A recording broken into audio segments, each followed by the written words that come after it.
Olunaku lw'eggulu ekibiina ekigatta bannamateeka mu Uganda ekya Uganda Law Society kyafulumizza ekiwandiiko nga kyemulugunya ku ngeri bannamateeka ba Kyagulanyi beeyisa mu kkooti ensukkulumu.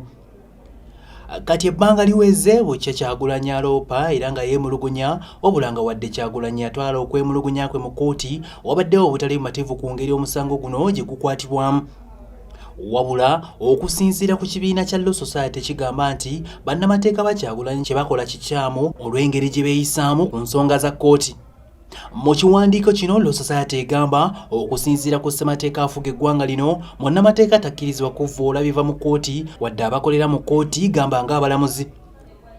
Bagattako nti ne mu mateeka agafuga bannamateeka tebateekeddwa kweyisa mu mbeera etali ya buvunaanyizibwa nga balina omusango gwonna gwe balondoola, nga singa wabaawo okwemulugunya olwo bateekeddwa okuyita mu mitendera emituufu nga bwe girambikiddwa mu mateeka agabafuga. Law Society egamba essiga eddamuzi lya kitiibwa nga singa Ssaabalamuzi avvoolwa kino kiba kijja kuleetera abantu ba bulijjo ssaako n'eggwanga lyonna okutwalira wamu okuggya obwesigwa mu balamuzi. Lugezezzaako okwogerako ne bannamateeka ba Kyagulanyi ku nsonga eno wabula ne batwebalama.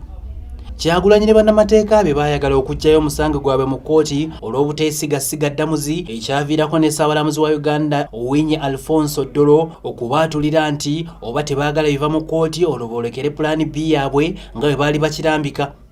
Tetutidde kubanga tetulabayo bwenkanya omusango gwaffe tusazeewo tuguggyewo. Witnesses have been abducted. The lawyer is not safe.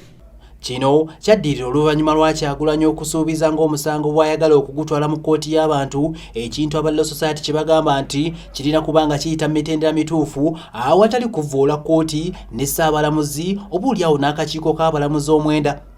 Mu bannamateeka ba Kyagulanyi bano aboogerwako kwe kuli Medad Lubega Sseggona, Asumani Basaalirwa, Shamim Malende, Muwadanku Nnyingi, Elias Lukwago ssaako n'abalala bangi. Nze Hasif Ssekiwunga ku lwa STV Select ey'enjawulo.